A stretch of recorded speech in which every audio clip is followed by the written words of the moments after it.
السلام علیکم ورحمۃ اللہ۔ عالم صاحب سوال ہے، نماز میں سورۃ الفاتحہ کے بعد جو سورہ پڑھتے ہیں تو اس میں ہم اگر نئی سورہ ہو تو بسم اللہ کے ساتھ پڑھی جاتی ہے رائٹ؟ اگر ہم کوئی سورہ کے درمیان سے اگر پڑھنا ہو تو بسم اللہ پڑھیں یا پھر ایسے ہی سورہ بیچ سے پڑھنا شروع کر دیں؟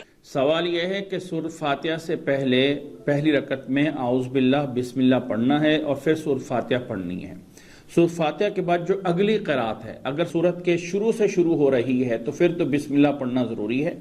اگر سورت کے درمیان سے شروع ہو رہی ہے تو چونکہ یہ الگ قرات کر رہا ہے، سورۃ فاتحہ الگ ہے، ویسے قانون یہ ہے کہ اگر آپ نے قرات شروع کرنی ہو اور سورت کے درمیان سے شروع کرنی ہو تو اعوذ باللہ کافی ہے۔ اب یہاں پہ اعوذ باللہ سورۃ فاتحہ سے پہلے پڑھا جا چکا ہے، تو اب سورۃ فاتحہ کے بعد اگر درمیان میں سے قرات شروع کرنی ہے، چونکہ سورۃ فاتحہ اور اگلی قرات میں فرق کرنا ہے تو اس لیے بسم اللہ جو ہے وہ پڑھنی چاہیے۔ اگر سورت کے شروع سے پڑھنا ہے تو پھر تو لازمی پڑھنی چاہیے، لیکن اگر سورت کے درمیان سے کہیں آگے قرات کرنی ہے تو بسم اللہ لازم تو نہیں کہہ سکتے، لیکن سورۃ فاتحہ اور اگلی سورت میں فرق کرنا ہے تو بسم اللہ پڑھنا بہتر ہے، لازم نہیں ہے۔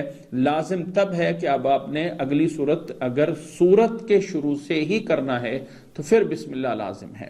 جب تراویحوں میں قرات کرتے ہیں امام صاحب تو الحمد شریف کے بعد جب مختلف سورہ پڑھتے ہیں، لیکن جب ایک سورہ سے دوسری سورہ پہ جاتے ہیں تو پھر بیچ میں بسم اللہ نہیں پڑھتے، تو اس کی کیا وجہ ہے؟ سر آپ نے شاید سنا یہ ہے کہ تراویح کے درمیان جب ایک سورت کے بعد اگلی سورت پہ مثلاً ایک ہی رکعت میں اس نے 2 سورتیں پڑھ لی ہیں تو پھر درمیان میں بسم اللہ کیوں نہیں پڑھتے؟ بسم اللہ پڑھنی چاہیے۔